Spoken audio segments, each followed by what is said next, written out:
மூடி ஜெபிக்கலாம்.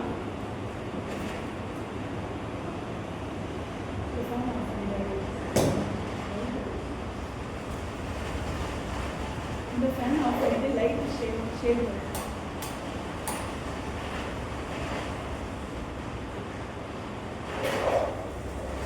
நம்ம ஒரு நிமிடம் கண்களை முடிச்சிருக்கோம்.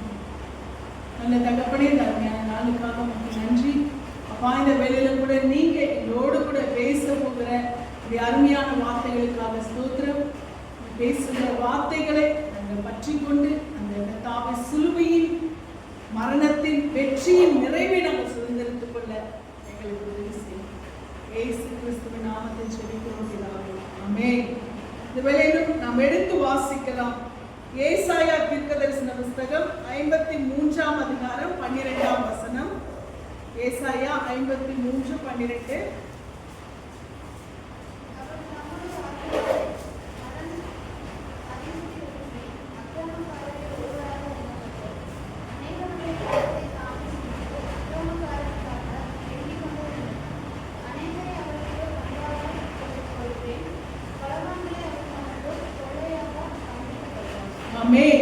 அவர் தம்முடைய ஆத்துமாவை மரணத்தில் ஊற்றி அக்கிரமக்காரரில் ஒருவராக எண்ணப்பட்டு அநேகருடைய பாவத்தை தாமே சுமந்து அக்கிரமக்காரருக்காக வேண்டிக் கொண்டது நிமித்தம் அநேகரை அவருக்கு பங்காக கொடுப்பேன்.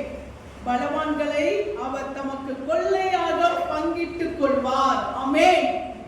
அவர் தம்முடைய ஆத்துமாவை மரணத்தில் ஊற்றி அக்கிரமக்காரரில் ஒருவராக எண்ணப்பட்டார். அல்லேலூயா. யார் இந்த அக்கிரமக்காரர்கள்? யார் இந்த அக்கிரமக்காரர்கள்? யார்? நாமதான். யாருன்னு கேட்கல, நம்மதான். அல்லேலூயா. அக்கிரமக்காரன் ஒருவருக்காக எண்ணப்பட்டு அநேகருடைய பாவத்தை தாமே சுமந்து.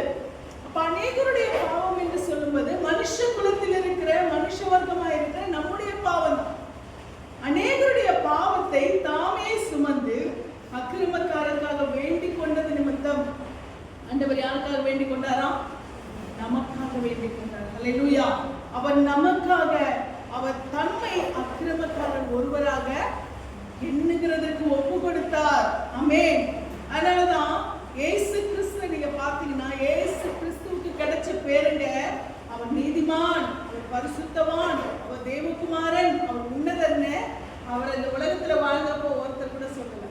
யோவான் எழுதின சுவிசேஷத்தில் நீங்க பாத்தீங்கன்னா இயேசு கிறிஸ்துவை மதுபான பிரியன், போஜன பிரியன், பாவிகளுக்கு சிநேகிதன், ஆண்டவரே இப்படி நான் பிசாசு பிடித்தவன், எல்லாவற்றையும் அவரை என்னென்ன சொல்லக்கூடாத அத்தனை வார்த்தைகளையும் அவரை என்ன பண்ணாங்க? சொன்னாங்க. அவர் நமக்காக யாரா எண்ணப்பட்டார்? அக்கிரமக்காரரில் ஒருவராய் எண்ணப்பட்டார். ஆமென். நம்ம நினைக்கிறோம் நான் ஒன்றும் பெரிய பாவியெல்லாம் கிடையாது, ஆனா மனுஷனா பிறக்கதே பாவம். அல்லேலூயா. மனுஷ பிறப்பே பாவம் தான். தாவீது சொல்றார், என் தாய் என்னை பாவத்திலே கர்ப்பம் தரித்தாள் என்று சொல்லி.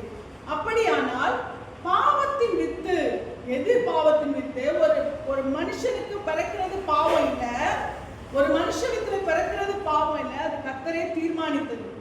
ஆனால் எது பாவத்தின் வித்து? என் தாய் என்னை பாவத்திலே கர்ப்பம் தரித்தாள் என்று சொல்லி தாவீது சொல்கிறான் என்று சொன்னால், முந்தின மனுஷனா இருக்கிற ஆதாம், அல்லேலூயா, அவனை கர்த்தர் பரிசுத்தம் உள்ளவனாய் தம்முடைய கையினாலே உருவாக்கி தம்முடைய பரிசுத்தமான அந்த சுவாசத்தை அவனுக்கு கொடுத்து அவனை கர்த்தர் உருவாக்கின விதம் பரிசுத்தம். அவனை கர்த்தர் எல்லா விதத்திலும் பரிசுத்தம் உள்ளவனாய் கர்த்தர் அவனை என்ன பண்ணாரு? அவர் படைத்தார். ஆனால் இந்த மனுஷன் என்ன செய்தான் என்று சொன்னால், இந்த ஆதாம் என்ற மனுஷன் கர்த்தருடைய வார்த்தைக்கு மீறி நடந்து பிசாசு வார்த்தைக்கு செவி கொடுத்து தேவனுக்கு கீழ்ப்படியாதவனாய் மாறின போது அவன் பாவத்தின் வித்தாய் மாறிவிட்டான். அல்லேலூயா. அதனாலதான் மனுஷன் பாவியாய் பாவத்தின் வித்தாய் மாறுகிறான். ஒரு மனுஷனுக்கு பிறந்தனால அவன் பாவி இல்ல, அவன் தேவனுடைய வார்த்தையை மீறின பிசாசின் வார்த்தைக்கு செவி கொடுத்தபடினால. ஒரு மனுஷன் தேவ வார்த்தையை மீறினாலே அது பாவம் தானே. பிசாசு சொல்றான், நீ இதை சாப்பிடு ஒன்னும் ஆக மாட்டேன், ஆண்டவர் போய் சொல்றாரு சொல்றான். அப்ப அது என்னது? பிசாசு வார்த்தைக்கு செவி கொடுத்தாலுமே அது என்னதுதான்? பாவம் தானே. ஒரு மனுஷன் தேவ வார்த்தை, தேவ இதை எதை செய்யணும் அப்படின்னு சொல்லிட்டு நமக்கு சொல்றாரு. அதை செய்யாதபடிக்கு ஒரு மனுஷன் பிசாசு இதை செய்யும் சொன்னா அதுக்கு செவி கொடுத்து அவன் பாவியா நீதிமான்? பாவி தானே. அப்போ எப்போ அவன் தேவ வார்த்தையை விட்டு விலகி பிசாசு வார்த்தைக்கு செவி கொடுத்தானோ அப்பவே அவன் பாவியாய் மாறிவிட்டான். ஆதாம் என்ற மனுஷன் அந்த பாவியாய் இருந்த அந்த ஆதாமின் சந்ததியாய் ஒவ்வொருவரும் உருவாக்கப்பட்டபடியினாலே நாமும் பாவத்தின் வித்தாய் மாறிவிட்டோம். ஆனால் இந்த பாவத்தை மன்னிக்க வேண்டுமானால், இந்த பாவத்தை கழுவ வேண்டுமானால் ஒரு நீதியான ரத்தம் நமக்கு சிந்தப்பட வேண்டும். ஒரு பரிசுத்தமான ரத்தம் நமக்கு சிந்தப்பட வேண்டும். ஒரு கீழ்ப்படிதல் உள்ள ரத்தம் நமக்கு சிந்தப்பட வேண்டும். முந்தின மனுஷனாகிய ஆதாம் தேவ வார்த்தைக்கு கீழ்ப்படியாமல் பாவியானான். ஆனா பிந்தின ஆதாமா இருக்கிற இயேசு கிறிஸ்து தேவ வார்த்தைக்கு அவர் தன்னை ஒப்பு கொடுத்து தன்னை கீழ்ப்படுத்தி அவர் நீதிமானாய் நம்மையும் நீதிமானாய் மாற்றிவிட்டார். அல்லேலூயா. அவருடைய நீதியின் படியாக நாம் நீதிமான்களாய் மாற்றப்பட்டிருக்கிறோம். அதனாலதான் கீழ்ப்படியாக ஆதாமின் நிமித்தமாய் உண்டான பாவத்தின் வித்தாயிருக்கிற பாவத்தின் சந்ததியா இருக்கிற நம்மை கீழ்ப்படுதலுள்ள இயேசு கிறிஸ்துவின் மூலமாய் நம்மை நீதிமானின் சந்ததியாய் தேவன் மாற்றிவிட்டார். அல்லேலூயா. அதனாலதான் அவர் தம்முடைய ஆத்துமாவை மரணத்தில் ஊற்றி அக்கிரமக்காரரில் ஆதாம் முதற்கொண்டு தொன்று தொட்டு அந்த பாவம் என்ன செய்தது? அதுக்கப்புறம் மல்டிப்ளை ஆயிட்டே போச்சு. அவன் அடுத்த சந்ததி காயின் கொலைகாரனாய் மாறினான் இல்லையா? அடுத்த சந்ததி என்ன பண்ணா? அடுத்துன்னு ஒவ்வொரு சந்ததி என்ன பண்ணா? துன்மார்க்கமும் பாவமும் அநீதியுமாய் அடுத்த சந்ததி என்ன பண்ணுச்சு? பாவத்தை மல்டிப்ளை பண்ணுச்சு. இந்த ஒரு பாவத்தின் வித்து என்ன செய்தது? அது அக்கிரமக்கார சந்ததியா என்ன செய்தது? பலுகி பெருக ஆரம்பித்தது. இது நிமித்தமாய் தான் அக்கிரமக்காரராய் மனிதர்கள் என்ன செய்கிறார்கள்? காணப்பட்டார்கள். ஆனால் நீதியாய் இருக்கிற இயேசு கிறிஸ்து, பாவம் அறியாத இயேசு கிறிஸ்து, பரிசுத்தமே உருவான இயேசு கிறிஸ்து தன்னுடைய ரத்தத்தை சிந்தி நம்மை என்னவாய் மாற்றிவிட்டார்? நீதியின் சந்ததியாய். அல்லேலூயா. நீதியான நீதிமானான பரிசுத்தரான இயேசு கிறிஸ்துவின் சந்ததியாய் ஆதாமின் சந்ததியாய் இருந்த நம்மை அவர் தம்முடைய ரத்தத்தை சிந்தி, ஒரு ஜெனட்டிக்கா நம்ம பார்த்தோம்னா சந்ததி வயசா நம்ம பார்த்தோம்னா நாம் ஆதாமின் சந்ததியாய் ஆதாமின் வித்திலே உண்டாக்கப்பட்டவர்கள். ஆனால் பரிசுத்த ரத்தமா இயேசு கிறிஸ்து தம்முடைய ரத்தத்தை சிந்தினபடினாலே நாம் பரிசுத்தராய் இருக்கிற இயேசுவின் சந்ததியாய் மாற்றப்பட்டிருக்கிறோம். ஹல்லேலூயா. இயேசு கிறிஸ்துவின் ரத்தத்தினாலே நாம் மீட்டெடுக்கப்பட்ட அவருடைய பிள்ளைகளாக்கப்பட்டோம். அதனாலதான் நமக்கு 2 பிறப்பு இருக்கு. ஹல்லேலூயா. நமக்கு 2 பிறப்பு, 1 மரணம். ஹல்லேலூயா. நமக்கு எத்தனை? கிறிஸ்துவுக்குள்ளா இருக்கிறவர்களுக்கு 2 பிறப்பு, 1 மரணம். ஆனால் கிறிஸ்துவுக்குள்ளா இல்லாதவர்களுக்கு 1 பிறப்பு, 2 மரணம். ஹல்லேலூயா. புரியுதா உங்களுக்கு? புரியுது இல்லையா? கிறிஸ்துவுக்குள்ளா இருக்கிறன்னா சரீர பிரகாரமாய் மாம்சத்திலே ஆதாமின் சந்ததியாய் பிறந்த முதல் பிறப்பு. அதற்கு பின்பாக இயேசு கிறிஸ்துவை ஏற்றுக்கொண்ட பிறகு அவருடைய ரத்தத்தினாலே கழுவப்பட்டு அவருடைய ரத்தத்தினாலே விலைக்கிரயமாய் மீட்டெடுக்கப்பட்ட அவருடைய பிள்ளைகளாய் நாம் பிறந்தபடினாலே நாம் 2ஆம் பிறப்பை பெற்றுக் கொள்கிறோம். அதன் பிறகாக நாம் சரீர பிரகாரமாய் மரிக்கிற ஒரே ஒரு மரணம் தான் நமக்கு. அதற்கு பின்பாக நமக்கு நித்திய நித்திய நித்திய காலமாய் முடிவில்லாத வாழ்க்கை. ஆனால் கிறிஸ்துவை ஏற்றுக்கொள்ளாமல் கிறிஸ்துவுக்குள்ளாய் பிறக்காத சந்ததிகளுக்கு, ஆதாமால் மட்டுமே உருவாக்கப்பட்ட சந்ததிகளுக்கு பிறப்பு ஒன்றுதான். அவர்கள் இயேசு கிறிஸ்துவின் மூலமாய் பிறக்காததுனாலே இயேசு கிறிஸ்துவின் ரத்தத்தினால் நீங்க எழுதி வச்சுக்கோங்க. நாளைக்கு என்ன உங்களுக்கு 2 பிறப்பு 1 மரணம்ன்றீங்க? அது என்னது? மரணம் வந்து நாங்க பாவத்துக்கு மறிச்சு நீதிக்கு படைச்சிருக்கோம், என்னது அது அப்படின்னு சொல்லி நம்ம சொன்னோம் இல்லையா? அப்ப இங்கே அவர்களுக்கு என்னவா இருக்கிறது? ரட்சிக்கப்படாத நிமித்தமாய் இயேசு கிறிஸ்துவின் மூலமாய் பாவத்திற்கு மறிக்கிற அந்த நிலைமை, மறுபடியும் கிறிஸ்துவின் மூலமாய் பிறக்கிற அந்த நிலைமை இல்லாததுனால, அந்த பிறப்பு அவர்களுக்கு இல்லாததுனால உலகத்தில் இருக்கிறவர்கள் கிறிஸ்துவை அல்லாத வாழ்க்கை வாழ்கிறவர்களுக்கு 1 பிறப்பு,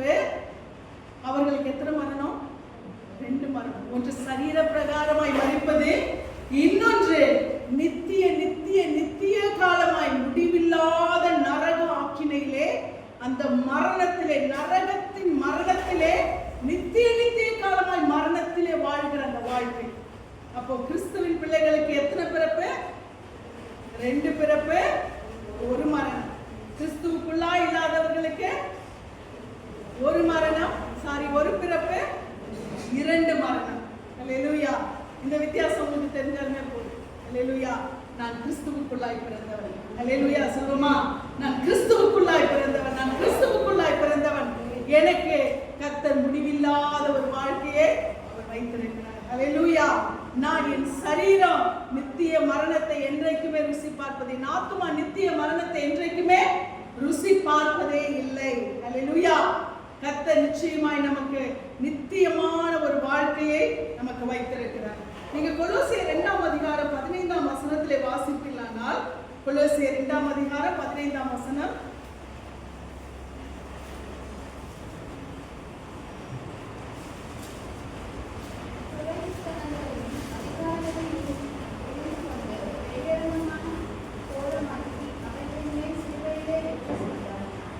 அல்லேலூயா. ஆண்டவர் என்ன செஞ்சாரா? துரைத்தனங்களையும் அதிகாரங்களையும் அவர் என்ன பண்ணாரா? உரிந்து கொண்டாரா. அவர் துரைத்தனங்களையும் அதிகாரங்களையும் உரிந்து கொண்டு அவைகளை வெளியரங்கமான கோலமாக்கி என்ன செய்திருக்கிறார்? சிலுவையிலே வெற்றி சிறந்திருக்கிறார். அப்போ இயேசு கிறிஸ்துவின் அந்த சிலுவை மரணம் நமக்கு வெற்றி. அல்லேலூயா. இயேசு கிறிஸ்து சிலுவையிலே பட்ட பாடுகள் நமக்கு வெற்றியை கொடுத்திருக்கிறது, நமக்கு நித்திய ஜீவனை கொடுத்திருக்கிறது. இயேசு கிறிஸ்து தன்னை மரணத்துக்கு ஒப்பு கொடுத்து அவர் நமக்கு முடிவில்லாத நித்திய வாழ்க்கையை அவர் நமக்கு கொடுத்து விட்டார். அல்லேலூயா. முடிவில்லாத நித்திய ராஜ்யத்தை அவர் நமக்கு கொடுத்து விட்டார். முடிவில்லாத பரலோக வாழ்க்கையை நமக்கு கொடுத்து விட்டார். அவர் மரணத்தை ருசி பார்த்து நமக்கு மரணமில்லாத நித்திய வாழ்க்கையை தேவன் கொடுத்திருக்கிறார். ஆமென். துரைத்தனங்களையும் அதிகாரங்களையும் முறிந்து கொண்டார். அல்லேலூயா. துரைத்தனங்களையும் அதிகாரங்களையும் பிசாசு என்ன செஞ்சான்? நான் எல்லாவற்றையும் நான் சுதந்திரித்துக் கொண்டேன். ஆதாம் எனக்கு கேட்டு திறந்துட்டான், ஆதாம் எனக்கு வழி விட்டுட்டான், அதனால நான் மனுஷ வர்க்கத்துக்குள்ள நுழைஞ்சிட்டேன், எல்லாரும் என் ஆலயத்துக்குள்ள கொண்டு வந்துட்டேன், எல்லாம் என் துரைத்தனத்துக்குள்ள, எல்லாம் என் அதிகாரத்துக்குள்ள, மொத்த மனுஷ வர்க்கத்தையும் மரணத்துக்குள்ள நரகத்துக்குள்ளே கொண்டு செல்லுகிற அதிகாரம் எனக்கு இருக்கிறதுன்னு சொல்லி அவன் நினைத்தான். ஆனால் ஆண்டவராக இயேசு கிறிஸ்து என்ன பண்ண தெரியுமா? அவர் கல்வாரி சிலுவையில எல்லாவற்றும் வெற்றி சிறந்து அவனுடைய கரத்திலே இருந்த அந்த திறவுகோலை பறித்து விட்டார். அல்லேலூயா.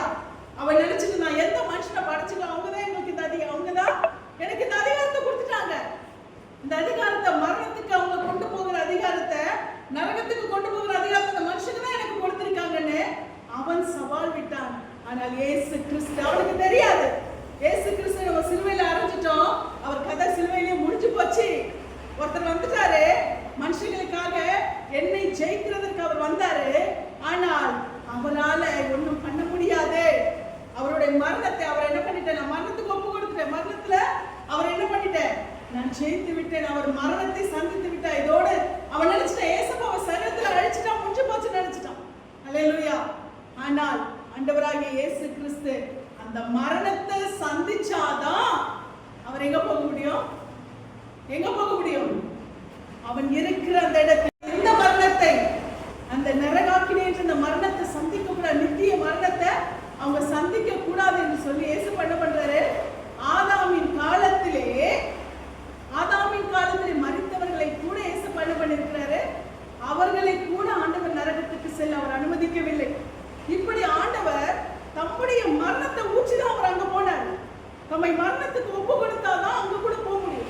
அங்க போய் பிசாசின் கையிலே இருந்த திறவுகோலை பறித்து விட்டார். அல்லேலூயா. அதான் துரைத்தனங்களையும் அதிகாரங்களையும் முறிந்து கொண்டார். ஆமென். என் பிள்ளைகளை நீ எந்த சூழ்நிலை பிசாசை நீ கொண்டு போக முடியாதுன்னு சொல்லி அந்த துரைத்தனங்களையும் அதிகாரங்களையும் முறிந்து கொண்டார். எபிரேயர் நீங்க வாசிக்கும் பொழுது ஏசாயா 53:10 வாசிப்பீர்களானால், ஏசாயா 53:10, அதே ஏசாயா புத்தகத்திலே 53ஆம் அதிகாரம் 10ஆம் வசனம்.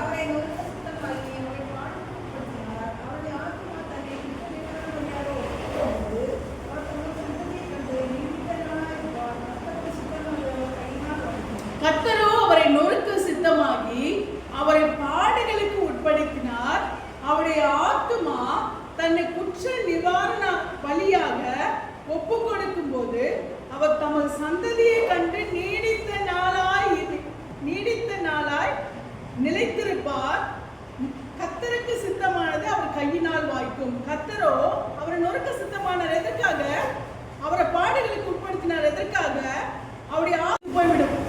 உலகத்துல கிறிஸ்துவா இருக்கும் பொழுது நாம் தேவைப்படும் போது இயேசு கிறிஸ்துவை கூப்பிடுவோம், பார்ப்போம், ஜெபிப்போம். ஆனா சில நேரங்களில் நமக்கும் அவருக்குமான சில இடைவெளிகள் வரும் இல்லையா?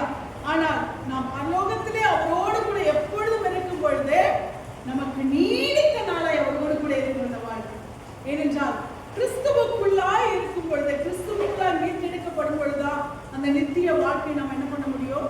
பார்க்க முடியும். இந்த உலகத்திலே வாழ்ந்து உலகத்திலே மறைந்து உலகத்திலே கிறிஸ்து இல்லாத வாழ்க்கை வாழ்ந்தோமானால் நிச்சயமாய் நாம் அந்த நீடித்த நாளை நாம் என்ன பண்ண முடியாது? முடிவில்லாத வாழ்க்கையை நாம் பார்க்க முடியாது. அதனாலதான் இயேசு கிறிஸ்து தன்னை மரணத்திலே ஊற்றி அவர் தம்முடைய ஆத்துமாவை அவர் என்ன பண்ணார்? பாடுகளுக்கு உட்படுத்தார். இயேசு கிறிஸ்து என்ன பண்ணார்? கர்த்தரோ அவரை நொறுக்க சித்தமாகி அவரை பாடுகளுக்கு உட்படுத்தினார். அவருடைய ஆத்துமா தன்னை குற்ற நிவாரண பலியாக ஒப்பு கொடுக்கும் போது அவர் தமது சந்ததியை கண்டு நீடித்த நாளாய் இருப்பார். அவர் தம்முடைய ஆத்துமாவை எதற்கு ஒப்பு கொடுத்தாரா? குற்ற நிவாரண பலி. ஹல்லேலூயா. முந்தின நாட்களிலே, ஆதாமின் நாட்களிலே, இந்த அதாவது பாவம் செய்த ஒரு மனுஷன் தன்னுடைய சரீரத்தை எதற்கு ஒப்பு கொடுப்பான் என்று சொன்னால் அவன் குற்ற நிவாரண பலியாக, அதாவது அந்த ஆட்டுக்கு தன்னை ஒப்பு கொடுத்து விடுவான். தன் பாவத்தை அந்த ஆட்டின் மீது என்ன பண்ணுவான்? சுமத்தி, என் பாவங்கள் எல்லாம் இந்த ஆட்டின் மீது நான் சுமத்தி விடுகிறேன் என்று சொல்லி அதன் மீது தன் பாவத்தை சுமத்தி என்ன பண்ணுவான்? குற்ற நிவாரண பலியாக அதை என்ன பண்ணுவான்? ஒப்பு கொடுத்து விடுவான். ஆனால் மனுஷனுக்கு அந்த பாவம் நிறைவடைந்து விடுவான். முடிஞ்சிடுச்சா? கிடையாது. திரும்பவும் என்ன பண்ணுவான்? அவன் தன்னுடைய குற்றங்களை செய்வான். மறுபடியும் அடுத்த வருஷம் என்ன பண்ணுவான்? ஒரு ஆட்டை என்ன பண்ணுவான்? அவன் பலி கொடுப்பான். இதுதான் என்ன பண்ணிட்டு இருந்தது? தொடர்ந்து நடந்துட்டு இருந்தது. ஆனா மனுஷனுடைய பாவத்துக்கு மட்டும் என்ன இல்லை? முடிவில்லை. அந்த ஆட்டு ரத்தம் அவனை பரலோகத்துக்கு கொண்டு போக முடியாது. ஹல்லேலூயா. அந்த ஆட்டினுடைய ரத்தம் அவனை நித்திய ராஜ்யத்துக்கு கொண்டு போக முடியாது. அப்போ ஒரே ஒரு ரத்தம் தான். மனுஷகுமாரனாய் இயேசு கிறிஸ்து தன்னை வெளிப்படுத்தி தேவகுமாரனாய் அவர் பரலோகத்துக்கு எடுத்துக்கொள்ளப்பட வேண்டும். ஹல்லேலூயா. அவர் அப்படிப்பட்ட ஒரு மரணத்தை ருசி பார்த்தா தான் அவர் என்ன பண்ண முடியும்? நமக்கு ஒரு நித்திய வாழ்க்கையை கொடுக்க முடியும். இதனாலதான் குற்ற நிவாரண பலியாக அவர் என்ன செய்தாரா? எந்த ஆடு அடிக்கப்பட வேண்டுமோ அந்த ஆட்டின் இடத்திலே அவர் என்ன செய்கிறார்? தன்னை ஒப்பு கொடுத்தார். இந்த குற்ற நிவாரண பலியாக அவர் தன்னை எதற்காக ஒப்பு கொடுத்தார் என்று சொன்னால் அநேகரை நித்திய ராஜ்யத்துக்கு தம்மோடு கூட கொண்டு சேர்க்கும்படியாக கர்த்தருக்கு சித்தமானதை அவர் செய்தார். ஹல்லேலூயா. கர்த்தருக்கு சித்தமானதை அவர் செய்தார். அவர் என்ன சொல்றாரு? ஆண்டவரே, இந்த பாத்திரம், பிதாவே, இந்த பாத்திரம் என்னை விட்டு நீங்க கூடுமானால் நீங்க படிச்சு ஒரு மனுஷன் அந்த வார்த்தை அவர் சொல்றாரு. ஆனால் அவர் ஒரு தேவகுமாரனை சொல்றாரு, ஆயிரம் என்னுடைய சித்தத்தின் படி அல்ல, என்ன உங்க சித்தத்துக்கு செய்ய நீங்க அனுப்பியிருக்கீங்க. உங்களுடைய சித்தத்தின் படியே ஆக கடவுள். அதனாலதான் அவருக்கு சித்தமானதை அவர் செய்து முடித்து விட்டார். ஹல்லேலூயா. முடித்த அந்த வெற்றியை தான் இன்றைக்கு நாம் கொண்டாடி கொண்டிருக்கிறோம். இன்றைக்கு அது சிலுவையின் மரணத்தின் நாளாய் அல்ல, அது நாம் வெற்றியின் நாளாய் இன்றைக்கு நாம் அனுசரித்துக் கொண்டிருக்கிறோம். அது மாத்திரமல்ல, இந்த வசனத்தை நாம் வாசிக்கும் பொழுது அதற்கு ஒப்பிட்டு பார்க்குமானால் எபிரேயர் 2:14-15 நாம் வாசிக்கலாம். எபிரேயர் 2:14-15. எபிரேயர் 2:14-15.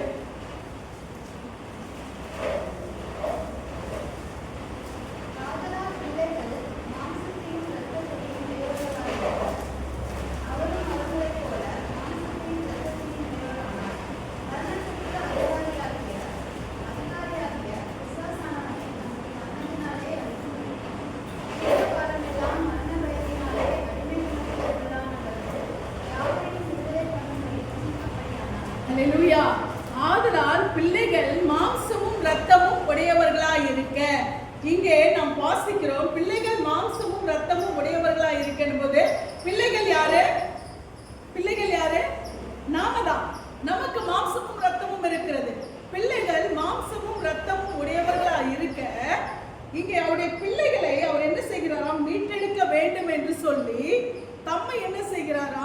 அந்த மரணத்துக்கு ஒப்பு கொடுக்கிறார். ஆதலால் பிள்ளைகள் மாம்சத்தையும் இரத்தத்தையும் உடையவர்களாய் இருக்க அவரும் அவர்களைப் போல மாம்சத்தையும் இரத்தத்தையும் உடையவரானார். மரணத்துக்கு அதிகாரியாகிய பிசாசானவனை தமது மரணத்தினாலே அழிக்கும்படிக்கும் ஜீவ காலமெல்லாம் மரண பயத்தினாலே அடிமைத்தனத்திற்கு உள்ளானவர்கள் யாவரையும் விடுதலை பண்ணும்படிக்கும் அப்படியானார். அல்லேலூயா. பிள்ளைகள் மாம்சத்தையும் இரத்தத்தையும் உடையவர்களாய் இருக்க, இங்க அதைத்தான் இந்த வசனத்தை 53:10 நாம் வாசிக்கிறோம். அவர் தமது சந்ததியை கண்டு நீடித்த நாளாய் இருப்பார். தமது சந்ததி யாரு? இயேசு கிறிஸ்து சந்ததி யாரு? நாம. இங்க வேதத்திலே போட்டிருக்கிற பிள்ளைகள் மாம்சத்தை, இங்க எபிரேயர்ல போட்டிருக்கிற பிள்ளைகள் மாம்சத்தையும் இரத்தத்தையும் உடையவர்களாய் இருக்கன்னு சொல்லப்பட்டவர்கள் யாரு? நாம. ஹல்லேலூயா. அப்ப நம்மை ஆண்டவர் எப்படியாய் பார்க்கிறார் பாருங்க. இயேசு கிறிஸ்து நம்மை மீட்டெடுக்கும்படியாய் பிள்ளைகளாய் இருக்கிற நாம் மாம்சத்தையும் இரத்தத்தையும் உடையவர்களாய் இருக்கும் பொழுது அவரும் அந்த மாம்சத்தையும் இரத்தத்தையும் உடையவராய் மாறினாதான். ஒரு அப்பா ஒரு மாம்சத்துல இருந்தா தான் அவன் என்ன பண்ண முடியும்? அதே மாதிரி பிள்ளைகளை பெற்றெடுக்க முடியும். அப்பா ஒரு ஏலியனை இருந்துகிட்டு நாம ஏலியனுக்கு பிள்ளைகளை பிறக்க முடியுமா? இல்லையா? அப்பா வேறொரு ஜீவராசியா இருந்துகிட்டு நாம மனுஷங்களை பிறக்க முடியுமா? இல்லையே. மனுஷனா இருந்தா தான் மனுஷனுக்கு பிள்ளைகளா பிறக்க முடியும், இல்லையா? அதனால்தான் நம்ம மனிதர்கள் என்று சொல்லப்படுது. ஏசப்பா தன்னை மனுஷனாய் வெளிப்படுத்தினால் மட்டும்தான் என்ன பண்ண முடியும்? தன்னை மனுஷனாய் வெளிப்படுத்தினால் மட்டும்தான் அவர் அந்த மாம்சத்தையும் அந்த இரத்தத்தையும் உடையவராய் மாறினால்தான் மனுஷனுடைய எல்லா வேதனைகள், வலிகள், உணர்வுகள், உணர்ச்சிகள் எல்லாவற்றையும் அவராலே புரிந்து கொள்ள முடியும். அப்ப இந்த பாடுகளை அவர் என்ன பண்ற? சுமக்கிறார். ஆனால் மனுஷனாய் இருந்தும் அவர் மனுஷனாய் வாழவில்லை. அல்லேலூயா. மனுஷனாய் இருந்தும் மனிதர்களுடைய அந்த ஆசாபாசங்கள், மனுஷனுடைய உணர்ச்சிகள், மனுஷனுடைய அந்த எண்ணங்கள், செயல்கள், அது எல்லாவற்றுக்கும் அவர் உட்பட்டவராய் அவர் வாழவில்லை. எல்லாத்தையும் ஜெயிச்சார். அல்லேலூயா. இயேசப்பா என்ன பண்ணாரு? எல்லாவற்றையும் ஜெயித்தார். அவர் 100% மனுஷகுமாரனாய் இருந்தும் மனுஷர்களுக்குரிய எந்த ஒரு உணர்ச்சிகளையோ அவர் வெளிப்படுத்தாத ஒரு தேவனாய் அவர் வெளிப்பட்டார். அல்லேலூயா. அவர் எல்லா வேதனைகளும் அவருக்கு உண்டு, ஆனால் எல்லாவற்றையும் அவர் ஜெயித்தார். பிள்ளைகள் மாம்சத்தையும் இரத்தத்தையும் உடையவர்களாய் இருக்க அவர் அவர்களைப் போல மாம்சத்தையும் இரத்தத்தையும் உடையவரானார். மரணத்துக்கு அதிகாரியாயிருந்த சாத்தானை தமது மரணத்தினாலே அழிக்கும்படிக்கு. அல்லேலூயா. அவர் தம்முடைய மரணத்தை வெளிப்படுத்தினாதான் மரணத்துக்கு அதிகாரியா இருக்கிற சாத்தான் அவர் என்ன பண்ண முடியும்? ஜெயிக்க முடியும். அல்லேலூயா. ஒரு யுத்தத்துக்கு போறோம்னு சொன்னா இன்னொரு வீரனை அவன் வீரன் கிடையாது, பிசாசு தோத்து போனவன், அவனை வீரனை நான் மேன்மைப்படுத்தல. ஆனால் ஒருவன் இப்படிப்பட்ட ஒரு சூழ்நிலையில இருக்கிறான், அவன் நரகத்துல இருக்கிறான். அப்படியானால் இயேசு என்ன பண்ணணும்? அவன் இருக்கிற அந்த நரகத்துக்கு போக வேண்டுமானால், அந்த நரக ஆக்கினியை ஜெயிக்க வேண்டுமானால், மனுஷர்களை அந்த நரகத்திலிருந்து மீட்டெடுக்க வேண்டுமானால் அவர் உள்ள போறதுக்கு அவர் மரணத்தை ருசி பார்க்கணும். அல்லேலூயா. அவர் மரணத்தை ருசி பார்த்தாதான் அங்க உள்ள போய் அவனை ஜெயிக்க முடியும். அதுதான் ஆண்டவர் செஞ்சார். ஒரு யுத்தத்துக்கு போனோம்னா அந்த யுத்தத்துக்குரிய எல்லா காரியங்களும் அவர்கள் என்ன பண்ணணும்? பழக்கப்படுத்தி எதிராளியை எப்படி வீழ்த்த முடியும் என்று எதிராளிக்குரிய எல்லா காரியங்களையும் அப்சர்வ் பண்ணணும். அப்பதான் என்ன பண்ண முடியும்? அங்க போய் ஜெயிக்க முடியும், இல்லையா? ஏசப்பா என்ன பண்ண தெரியுமா? அதற்காக தன்னை மரணத்துக்கு ஒப்பு கொடுத்தார். ஆனா பிசாசுக்கு அது தெரியாது. ஏசப்பா மறிச்சிட்டாரே, அவர் என்ன பண்ண போறார்? அவ்வளவுதான், அதுக்கு மேல அவரால் ஒண்ணும் பண்ண முடியாது நினைச்சா. ஆனால் ஏசப்பா என்ன பண்ண தெரியுமா? மரணத்துக்கு அதிகாரியாகிய பிசாசனை தமது மரணத்தினாலே முள்ளால, அல்லேலூயா, வைரத்தால ஏசப்பா மரணத்தினால ஜெயிச்சாரு. ஆமென். அல்லேலூயா. மரணத்தால் ஜெயித்த தேவன் நம்முடைய தேவன். ஆமென். ஜீவ காலமெல்லாம் மரண பயத்தினாலே அடிமைத்தனத்திற்கு உள்ளானவர்கள் யாவரையும் விடுதலை பண்ணும்படிக்கு. அல்லேலூயா. மனுஷன் செத்துட்டா மனுஷனுக்கு ஒரு பயம் இருக்கும், எங்க போக போறா? இதோட கண்ண முன்னா உண்மையா சொல்லுங்க, கிறிஸ்துவுக்குள்ளா இல்லைன்னா அந்த மனுஷன் சொல்ல முடியுமா? நான் கண்ணா முன்னா நான் மோட்சத்துக்கு நேரம் வண்டி எடுத்து போயிட்டு சொல்ல முடியுமா? என்ன அப்படியே கொண்டு போய் சேர்த்துவாங்கன்னு சொல்ல முடியுமா? கிறிஸ்துவுக்குள்ள இல்லைன்னா நான் என்னன்னா அக்கிரமம் பண்ணேன், நான் வாழும்போது என்னன்னா பேச்சு பேசினேன், என்னென்ன ஆட்டம் ஆடினேன், நான் கண்ணை பூன்னா நான் மோட்சத்துக்காக போவேன், யோசிப்பேன் இல்லையா? ஆனால் கிறிஸ்துவுக்குள்ளாய் இருக்கிறவர்களுக்கு அந்த பயம் இல்லை. ஹல்லேலூயா! அந்த இரண்டாம் மரணத்துக்குரிய பயம் அவர்களுக்கு கிடையாது. ஏனென்றால் என் ஆண்டவர் எல்லாவற்றையும் ஜெயித்து விட்டார், எல்லாவற்றையும் வெற்றி சிறந்து விட்டார். ஹல்லேலூயா! அதனால அந்த மரண படுக்கையில இல்ல, மரணத்துக்கு நெருக்கமான அந்த சூழ்நிலைக்குள்ள ஒரு வயது மூப்பின் சூழ்நிலைகளுக்குள்ள கடந்து போகும்போது அவங்க முகம் முன்னட பிரகாசமாயிடும். அவங்களுடைய தன்மைகள் எல்லாம் இன்னும் அதிகமா கிறிஸ்துவுக்குள்ளாய் மாறிவிடும். அவள் எந்நேரமும் எனக்கு வயசாயிடுச்சு, நான் எப்ப ஆண்டவர்கிட்ட போறேன், எப்போ வேணாலும் ஆண்டவர்கிட்ட போறேன், எப்போ வேணாலும் ஆண்டவர்கிட்ட போறேன், அவங்களோட பேச்சு நான் சீக்கிரம் ஆண்டவர்கிட்ட போயிட்டேன்னா இப்படிதான் இருக்கும். ஹல்லேலூயா!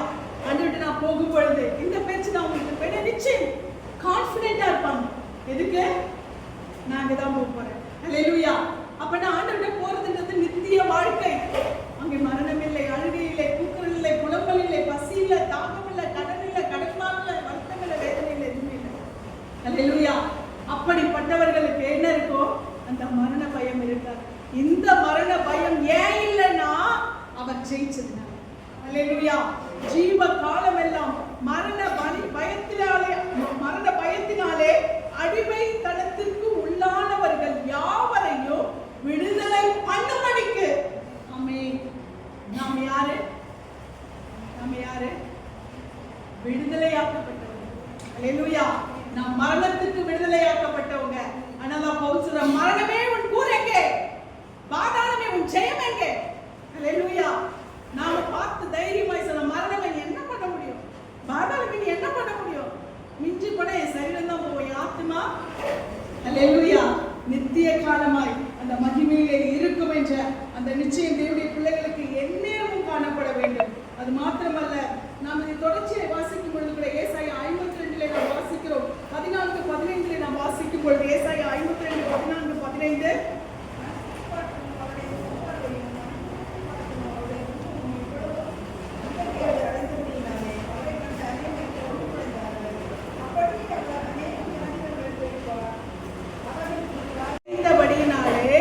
அவரை கண்ட அநேகர் பிரமிப்படைந்தார்கள். ஹல்லேலூயா!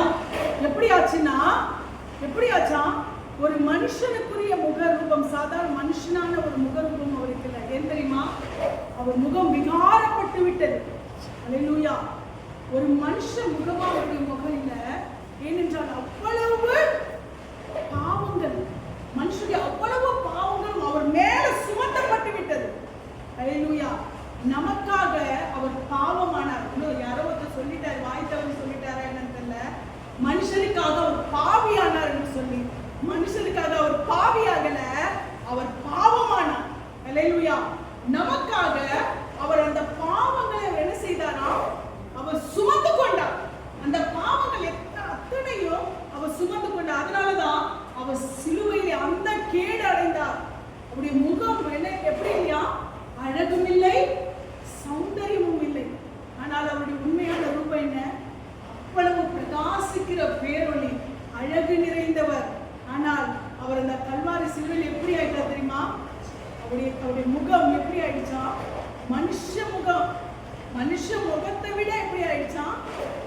பயங்கரம், ஒரு விகாரமான ஒரு முகமாய் அவருடைய முகம் மாறிவிட்டது. மனுஷனை பார்க்கிறோம் அவருடைய முக பார்வையும், மனுபுத்திரரை பார்க்கிறோம் அவருடைய ரூபமும் இவ்வளவு அந்த கேடு அடைந்தபடினாலே அவரை கண்ட அநேகர் பிரமிப்படைந்தார்கள். ஏன் சொல்லுங்க? ஏசப்பாவை அவ்வளவு அழகா பார்த்தவங்க, ஏசப்பாவை அவ்வளோ, அவருடைய சொரூபம், அவருடைய அழகு, அவருடைய சௌந்தரியம், அவருடைய நிறம், அவருடைய தலை, அவருடைய முடி எல்லாமே அவ்வளவு அழகா இருக்கிற ஆண்டவர் அந்த கல்வாரி சிலுவையில இருக்கும்போது எப்படி இருந்தாரா? அவ்வளவு கேடான முகமாய் அவருடைய முகம் மாறிவிட்டது. ஹல்லேலூயா!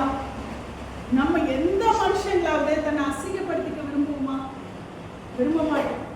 எவ்வளவுதான் எப்படி இருந்தாலும் சரி, நம்மளை இன்னும் என்ன அழகுபடுத்திக்கலாம், எந்த பவுடரை போடலாம், எந்த கிரீமும் போடலாம், யோசிப்போமா இல்லையா?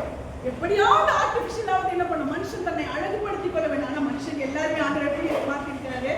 அழகா தான் படைச்சிருக்காரு இல்லையா? நமக்கு அழகான கண்கள், மூக்கு, வாய் எல்லாமே அவர் ஆனா நமக்கு என்ன இன்னும் அழகாகணும் இல்லையா? அதனால என்ன பண்ணுவோம்? யாருமே நம்மள அழகா இல்லைன்னு சொல்ல ஒத்துக்குவோமா? நிச்சயமா இல்லை. இல்ல, என் மக்கள் அடிக்கடி சொல்லுவாங்க, நான் இந்த வார்த்தையை சொல்லுவாங்க, காக்கைக்கும் தன் குஞ்சு பொன் குஞ்சுன்னு எங்க அம்மா அடிக்கடி சொல்லுவாங்க, ஸ்பீச்ல சொல்றாங்க.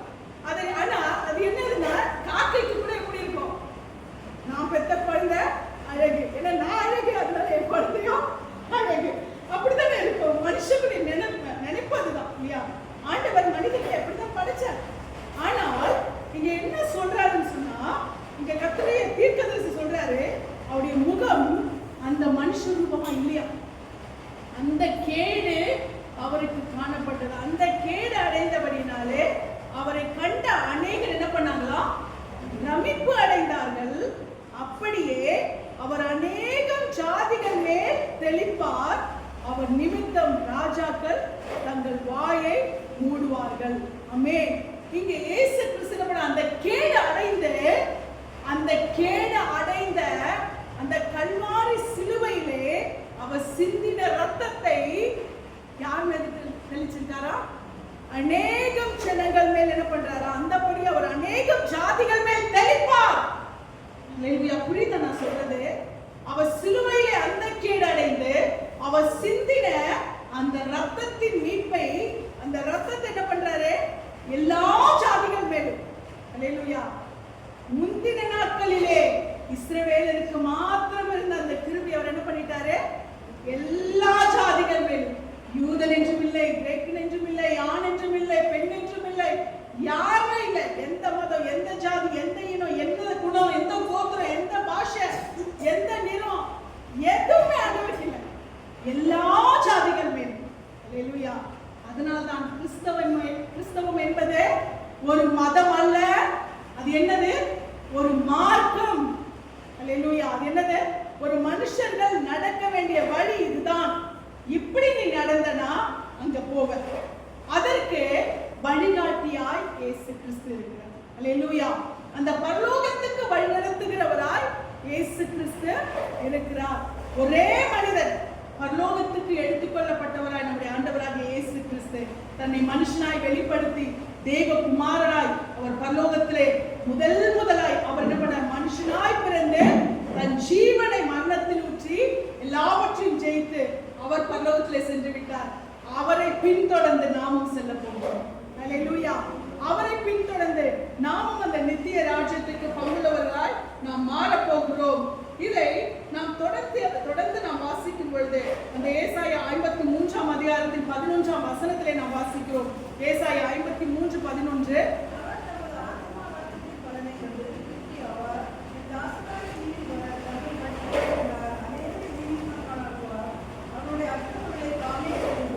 அல்லேலூயா. எல்லா மனிதர்கள் மேலும் தம்முடைய ரத்தத்தை தெளித்திருக்கிறார். ஆமென். அந்த ரத்தத்தின் மீட்பை பெற்றுக் கொண்டவர்கள் எல்லாரும் தெய்வ பிள்ளைகளா இருக்கிறார். அல்லேலூயா. அந்த நித்திய ராஜ்யத்துக்கு பங்குள்ளவர்களா இருக்கிறோம். அவர் தமது ஆத்தும வருத்தத்தின் பலனை கண்டு திருப்தி ஆவார். ஆமென். தன் ஆத்துமாவை எவ்வளவாய் ஒரு வருத்தத்துக்குள்ளாய் ஒப்பு கொடுத்தாரோ அந்த பலனை அவர் கண்டிடப்படுவாரா. இப்ப நம்ம எல்லாம் அந்த பரலோகத்துக்கு போகும்போது என்னவா இருக்கும்? அவருக்கு ஒரு பெரிய சந்தோஷம். என் மரணத்தின் பலனை இன்றைக்கு இவ்வளவு பேரை நான் காண்கிறேன். அல்லேலூயா. அப்ப அந்த ஆத்தும வருத்தத்தின் பலனை கண்டு அவர் நித்திய ராஜ்யத்தில் என்ன பண்ணுவாரா? மகிழ்ச்சி ஆவார், திருப்தி ஆவார். அது மாத்திரமல்ல, என் தாசனாகிய நீதிபரர் தம்மை பற்றும் அறிவினால் அநேகரை நீதிமான்களாக்குவார், அவர்களுடைய அக்கிரமங்களை தாமே சுமந்து கொள்வார். அல்லேலூயா. இதை ஏசாயா தீர்க்கதரிசி சொன்னார். இதை நாம் என்ன செய்கிறோம்? தொடர்ந்து தேவனுடைய வேதத்திலே நாம் வாசித்துக் கொண்டிருக்கிறோம். இதைத்தான் நாம் வாசிக்கும் பொழுது தேவ வசனம் நமக்கு இதை குறித்து தெளிவாய் நமக்கு பேசிக் கொண்டிருக்கிறது. அது மாத்திரமல்ல, நாம் தொடர்ச்சியாக இதை குறித்து வாசிக்கும் பொழுது மத்தேயு 11 அதிகாரம் 12 வசனத்திலே நாம் வாசிக்கிறோம்.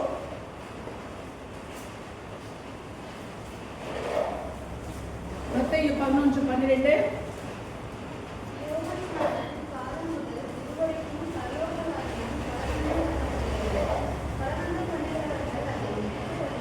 ஆமென். அவர் தம்முடைய ஆத்மாவை மரணத்தில் ஊற்றி அந்த ரத்தத்தை என்ன செய்தார்? எல்லா ஜாதிகள் மேலும் தெளித்தார். அதனால் அநேகம் ஜாதிகள் அந்த மீட்பை பெற்றுக்கொண்டார்கள். அது மாத்திரமல்ல, அந்த மீட்பை பெற்றுக்கொண்டபடியினாலே இங்கே நாம் வாசிக்கும் பொழுது யோவான் ஸ்நானகன் காலம் முதல் இயேசு கிறிஸ்து காலம் வரைக்கும் பரலோக ராஜ்யம் பலவந்தம் பண்ணப்பட்டிருக்கிறது. அப்படியா இந்த மீட்பை பெற்றுக்கொண்ட நாம் எல்லா விதத்திலும் நம்மை பூரணமுள்ளவர்களாய், நம்மை சிறந்தவர்களாய், நம்மை நல்ல பலவந்தம் யார் பண்ண முடியும்? பலவந்தம் என்ன பண்ண முடியும்? யார் பண்ண முடியும்? ஒரு வீக்கானவன் போயிட்டு ஒரு போட்டியில போயிட்டு எதிர்த்து நிற்க முடியுமா? முடியாது. நல்ல ஸ்ட்ராங் ஆகி தன்னை அந்த யுத்தத்துக்கோ தன்னை அந்த போட்டிக்கோ தயார்படுத்தினா என்ன பண்ண முடியும்? நான் நிற்க நான் என்னை தகுதிப்படுத்தி கொண்டிருக்கிறேன், நான் நிச்சயமா இதை ஜெயிப்பேன்னு சொல்லி அவன் போட்டி போட முடியும் இல்லையா? ஒரு ஸ்ட்ராங்கான ஒரு பெரிய ஒரு ரெஸ்லிங் வீரனை சாதாரண போயிட்டு நான் அவனை ஜெயிப்பேன்னு சொல்ல முடியுமா? அது தேவ ஆவியை பெற்றால் தாவீதை போல கோலியாத்தை என்ன பண்ண முடியும்? ஜெயிக்க முடியும். ஆனால் பிராக்டிக்கலா சொல்லும் பொழுது வீக்கானவங்க என்ன பண்ண முடியாது. ஒரு ஸ்ட்ராங்கான ஒரு ரெஸ்லிங் வீரனை போயிட்டு நான் ஜெயிப்பேன்னு சொல்ல முடியாது. ஆனால் இயேசு கிறிஸ்து வீக்கான நம்ம என்ன பண்ணிருக்கிறாரா? அவர் ஸ்ட்ராங்கா மாற்றிருக்கிறார். ஹல்லேலூயா. அவருடைய ரத்தத்தினாலே ஆவியின் பலனை கொடுத்து பிசாசு தன்னை பெரிய பராக்கிரமசாலி என்று நினைத்துக் கொண்டிருந்தார். ஆனால் அவனை ஜெயிக்கிற பலனை கர்த்தர் நமக்கு கொடுத்து விட்டார். ஹல்லேலூயா. இன்னைக்கு இயேசுவின் நாமத்தினால பிசாசு முன்பு நிற்கும் பொழுது அவன் ஓடுகிறான். ஹல்லேலூயா. ஏனென்றால் அவருடைய ரத்தத்தின் வல்லமை, அவர் சிலுவையிலே ஜெயித்த அந்த ஜெயத்தின் வல்லமை. அப்ப ஆண்டவர் என்ன பண்றாரு? நம்மை ஜெயமுள்ளவர்களாய் மாற்றுகிறார். இங்க நீங்க பாத்தீங்கன்னா பரலோக ராஜ்யம் எப்படி இருக்கிறதா? பலவந்தம். ஹல்லேலூயா. அப்ப நம்ம என்ன பண்ணணும் தெரியுமா? நம்ம ரெஸ்லிங் வீரர்கள் எல்லாரும். ஹல்லேலூயா. அதனால நம்ம பிசிக்கலா நம்ம வீக்கா இருக்கலாம், ஆனா ஸ்பிரிச்சுவலா நம்ம எப்படி இருக்கிறோம்? ஆமென். இருக்கீங்களா? ஆமென். நான் ஸ்பிரிச்சுவலா ஸ்ட்ராங்னு சொன்னா ஆமென் சொல்லுமா? ஆமென். ஹல்லேலூயா. இன்னைக்கும் எனக்கு கை வலி, கால் வலி, கழுத்து வலி, இடுப்பு வலி எல்லா வலியும் இருக்கு. ஆனா பிசிக்கலா ஐ அம் வீக், ஆனா ஸ்பிரிச்சுவலி ஐ அம் ஸ்ட்ராங். ஹல்லேலூயா. பிசிக்கலா வீக்கா இருந்தாலும் ஸ்பிரிச்சுவலா ஆண்டவர் என்ன பண்ணிருக்காரு? ஸ்ட்ராங்கா ஆக்கி இருக்கிறார். ஹல்லேலூயா. எவ்வளவு பெரிய 6 பிசாசு 7 பிசாசு வந்தாலும் கை கால் கழுத்து எல்லாம் வீக்கா இருக்கிறவங்க கூட என்ன பண்ண முடியும்? இயேசுவின் நாமத்தினால போ பிசாசுன்னு சொன்னா என்ன பண்ணும்? ஓடி போகும். ஹல்லேலூயா. ஏன்னா எங்களுக்கு முன்பாக நின்ற ஒரு பையன் பலசாலி, 7 பிசாசுடைய பலத்துல நிக்கிறான். ஆனால் அற்பமான மனிதர்கள் விரட்டும் பொழுது அவங்க சாதாரண பலத்துல நின்னா தூக்கி வச்சுட்டு போயிடுவோம் இல்லையா? ஆனா என்ன பலம்? ஆவியின் பலம். Physically I am weak, but spiritually I am strong. Hallelujah. சொல்லுங்க, நான் சரீர பிரகாரமாய் நான் எப்படி இருக்கிறேன்? நான் வீக்கா இருக்கலாம், ஆனா ஆவியின் பிரகாரமாய் நான் பலமுள்ளவன். ஹல்லேலூயா. பரலோக ராஜ்யம் எப்படி இருக்கிறது? பலவந்தம் பண்ணப்பட்டிருக்கிறது. யோவான் ஸ்நானகன் காலம் முதல் இதுவரைக்கும். ஏன் அதுக்கு முன்னாடி காலத்தை சொல்லனா, யோவான் ஸ்நானகன் காலத்துல தான் பரலோக ராஜ்யத்துக்கான அந்த திறவுகோல் கொடுக்கப்பட்டது. யோவான் ஸ்நானகன் தான் அதை ஆரம்பிச்சார். மனம் திரும்புங்கள், பரலோக ராஜ்யம் சமீபித்திருக்கிறது சொல்லி. ஏனென்றால் யோவான் ஸ்நானகனுக்கு முந்தின காலத்தில் இருந்தவர்கள் எல்லாரும் எங்க இருக்கிறாங்கன்னா பரதீசில இளைப்பாறுதல்ல தான் இருக்கிறாங்க. ஹல்லேலூயா. அவங்க எங்க இருக்கிறாங்க? அவங்க மேல் பாதாளத்திலே, இது ஒரு பெரிய சப்ஜெக்ட். மேல் பாதாளத்திலே இருந்தவர்கள் இயேசு கிறிஸ்து உயிர்த்தெழும் பொழுது அந்த கல்லனிடத்துல சொன்னார் தெரியுமா, இன்றைக்கு நீ என்னோட கூட பரதீசில் இருப்பாய். அந்த டைம்ல இயேசு கிறிஸ்து ஜீவனை கொடுக்கும் பொழுது பரிசுத்தவானுடைய கல்லறைகள் திறக்கப்பட்டது. மேல் பாதாளத்திலே இளைப்பாறுதல் எல்லா பரிசுத்தவான்களும் பரதீசிலே இருக்கிறார்கள். ஹல்லேலூயா. அதனாலதான் பரலோக ராஜ்யம் என்று சொல்லி அவங்க யாருமே சொல்லல. அவங்க யாருமே பரலோக ராஜ்யத்துக்குரிய வெளிப்படுத்தலை எந்த தீர்க்கதரிசியுமே சொல்லவில்லை. ஆனால் யோவான் ஸ்நானகன் காலத்திலிருந்து மனம் திரும்புங்கள், பரலோக ராஜ்யம் சமீபித்திருக்கிறது என்ற சுவிசேஷம் ஆரம்பித்தது. ஏனென்றால் அதற்கு பிறகுதான் பரலோக ராஜ்யத்துக்கான வழி நடத்துதல் இயேசு கிறிஸ்துவின் மூலமாய் தான் இருக்கிறது என்ற சுவிசேஷம் அறிவிக்கப்பட்டது. ஹல்லேலூயா. அதனால நமக்கு இன்றைக்கு இந்த கிருபையை கர்த்தர் கொடுத்திருக்கிறார். நாம் பலவந்தம் பண்ணி பரலோகத்தை அடைய வேண்டும். கிறிஸ்தவ வாழ்க்கை என்பதே போராட்டம் நிறைஞ்சதுதான். போராடிதான் ஜெயிக்க முடியும். ஆனா போராடுவோம், நிச்சயமா ஜெயிக்கும். ஹல்லேலூயா. பிசாசின் சூழ்நிலைகள், பிசாசின் காரியங்கள் எல்லாவற்றுக்குமே வாசல் லகுவா திறக்கும். ஆனா தோல்வி உண்டாகும், தோல்வி உண்டாகும், தோல்வி உண்டாகும். தேவனுடைய பிள்ளைகளுக்கு போராட்டம் இருக்கும், ஆனால் வெற்றி உண்டாகும், வெற்றி உண்டாகும், வெற்றி உண்டாகும். அல்லேலூயா. நாம் எந்த விதத்திலும், நாம் எல்லா விதத்திலும் நாம் நெருக்கப்பட்டாலும் எல்லாவற்றிலும் ஜெயம் எடுக்கிறவர்களா இருக்கிறோம். அல்லேலூயா. நான் சொல்றேன், ஏசப்பா பிள்ளை தானே, எனக்கு ஏன் இவ்வளவு பலவீனம், ஏசப்பா பிள்ளை தானே, எனக்கு ஏன் இவ்வளவு போராட்டம். நான் ஆண்டவர் சொல்லுகிறார், பலவந்தம் பண்ணுவதை ஜெயிப்பேன். அல்லேலூயா. நிச்சயமாய் ஆண்டவர் சொல்லுகிறார், இன்றைக்கு நாள் வரைக்கும் பரலோகராஜ்யம் எப்படி இருக்கிறது? பலவந்தம் பண்ணப்பட்டிருக்கிறது. பலவந்தம் பண்ணுகிறவர்கள் நிச்சயமாய் அதை அடைந்து கொள்ளும். கடைசி அவர் வசனத்தை வாசித்து நாம் முடிக்கலாம். ரோமர் 8:17 வசனம்.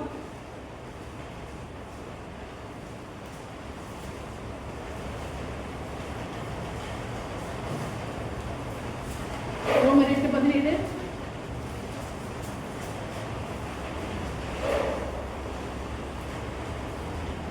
சீக்கிரமா நம்ம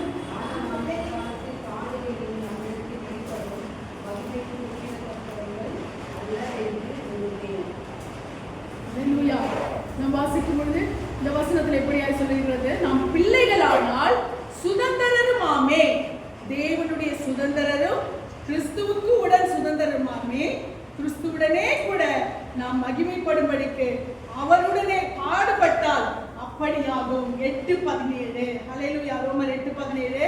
நாம் பிள்ளைகளானால், ஏசப்பா என்ன பண்ணாராம்? பிள்ளைகளுக்காக அவர் என்னவா மாறினாரு?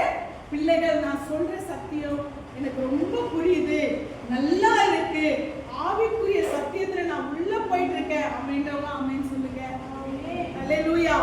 ஏன்னா இதுக்கு முந்தின அதிகாரத்துல நாம் பார்த்தோம், பிள்ளைகள் மாம்சமும் ரத்தமும் உடையவர்களா இருக்க அவர் என்ன செய்தாரா? தம்மையும் மாம்சமும் ரத்தமும் உடையவரா என்ன செய்கிறார்? அவர் வெளிப்படுத்துகிறார். அப்படி வெளிப்படுத்தினாதான் அவர் பிசாசை என்ன பண்ண முடியும்? அவர் மரணத்தை வெளிப்படுத்தி அவர் அந்த மரணத்தினாலே அவரை ஜெயிக்க முடியும். இப்போ நாம யாரா மாறிட்டோம்? நாம் அவருடைய மாம்சத்தையும் ரத்தத்தையும் நாம் இப்பொழுது உட்கொண்டு கொண்டிருக்கிறோம், அவருடைய பிள்ளைகளாய் மாறி. அப்ப நாம அவருடைய ரத்தத்தையும் அவருடைய மாம்சத்தையும் உட்கொள்ளுகிற, அவருடைய ரத்தத்தினாலே மீட்டெடுக்கப்பட்ட அவருடைய பிள்ளைகளால், இயேசு கிறிஸ்துவின் பிள்ளைகளால் நாம் மாறிவிட்டோம். அதனால இங்க தேவனுடைய வசனம் சொல்லுகிறது, நாம் பிள்ளைகளானால் சுதந்திரருமாமே. நாம் யாரு? நாம் பிள்ளைகள்னா நமக்கு என்ன உண்டு? நம்ம பிள்ளைங்கன்னா நமக்கு என்ன உண்டு? சுதந்திரம் என்னது? சுதந்திரம் என்னது? பங்கு. அல்லேலூயா. பிள்ளைங்கன்னா என்ன பண்ணுவாங்க? எனக்கு பங்கு கொடுவாங்கல்ல. நாம யாரு? நம்ம யாரு? சுதந்திர பிள்ளைகள். நம்ம யாரு? நாம் பிள்ளைங்கன்னா பிள்ளைகளுக்குரிய பங்கு நமக்கு இருக்குது. அல்லேலூயா. ஏன்னா இயேசுவா நமக்காக, பிள்ளைகளா இருக்கிற நமக்காக அவர் எப்படி வந்தாரு? எப்படி வந்தாரு? மாம்சமும் ரத்தமும் உடையவராய் வந்தார். பிள்ளைகளுக்காக வந்தார். பிள்ளைகள் நம்ம மாம்சமும் ரத்தமும் உடையவங்களா இருக்கிறதுனால நான் என் பிள்ளைகளை என் ரத்தத்தினாலே மீட்டெடுக்க வேண்டும் என்று சொல்லி அவர் மாம்சமும் ரத்தமும் உடையவராய் மாறினார். அப்ப நான் நமக்காக அவர் எல்லாவற்றையும் செய்தபடியால் அந்த ரத்தத்தினாலே மீட்டெடுக்கப்பட்ட, அந்த ரத்தத்தினாலே பிறந்த நாம் யாரு? யாரு? யாரு? பிள்ளைங்க. நான் ஏசப்பா பிள்ளை சொல்லுங்க. நான் ஏசப்பா பிள்ளை. அல்லேலூயா. நம்ம எல்லாரும் ஏசப்பாவுடைய பிள்ளைகளா இருக்கிறோம். நாம் பிள்ளைகளானால் சுதந்திரருமாமே, தேவனுடைய சுதந்திரரும் கிறிஸ்துவுக்கு உடன் சுதந்திரருமாமே. அல்லேலூயா. தேவனுக்கு சுதந்திரம். தேவன் அங்க சொல்றாரு, நீங்க எனக்கு மட்டும் இல்ல, தேவனுடைய சுதந்திரா இருக்கீங்க. தேவனுக்கும் சுதந்திர, கிறிஸ்துவுக்கும் உடன் சுதந்திர. உடன் சுதந்திரனா என்னது? ஏசப்பா ஒரு இடத்துல சொல்ற, நீங்க எனக்கு சகோதரா இருக்கீங்க. அல்லேலூயா. ஒரு இடத்துல எனக்கு பிள்ளைகளா இருக்கீங்க. அப்போ பிதாவின் பிள்ளைகளும் இயேசு கிறிஸ்துவின் பிள்ளைகளுமாய் நாம் காணப்படுகிறோம். அது மாத்திரமல்ல, கிறிஸ்துவுடனே கூட நாம் மகிமைப்படும்படிக்கு அவருடனே பாடுபட்டால் அப்படியாது. இங்க ஒரு காரியத்தை ஒரு ரூல் என்ன பண்ற, ஒரு ரூல்ஸ் வச்சிருக்காரு. என்னது? என்ன வைக்கிறாரு? ஒரு சட்ட திட்டத்தை வச்சிருக்காரு. அவருடனே நாம் பாடுபட்டால் அல்லேலூயா. நம்ம என்ன பண்ணணும்? பலவந்தம் பண்ணணும்னு அர்த்தம். சும்மாவே சுதந்திரம் கிடைச்சிருமா? அல்லேலூயா. கொஞ்சம் பாடுபடணும் இல்லையா? அப்ப நம்ம என்ன பண்ணணும்? நாம் பாடுபடணும்.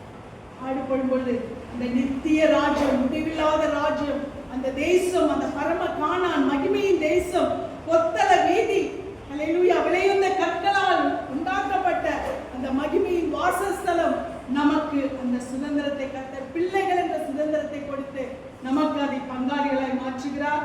இன்றைக்கு நாம் இந்த வசனத்தின் படியாய் நாம் நமக்காக தன்னை ஒப்பு கொடுத்த ஆண்டவராக இயேசு கிறிஸ்துவின் அந்த இரத்தத்தினாலே நாம் மீட்பை பெற்றிருக்கிறோம். அவர் நம்மை சுதந்திரராய் பிள்ளைகளாய் மாற்றியிருக்கிறார். இந்த சுதந்திரத்தை அடைந்தவர்களாய் இந்த பெரிய வெள்ளியை, புனித வெள்ளியை, நல்ல வெள்ளியை, குட் ஃப்ரைடேவை நாம் இன்றைக்கு கொண்டாடுவோம். கர்த்தர் நம்மை ஆசீர்வதிப்பாராக. ஆமென்.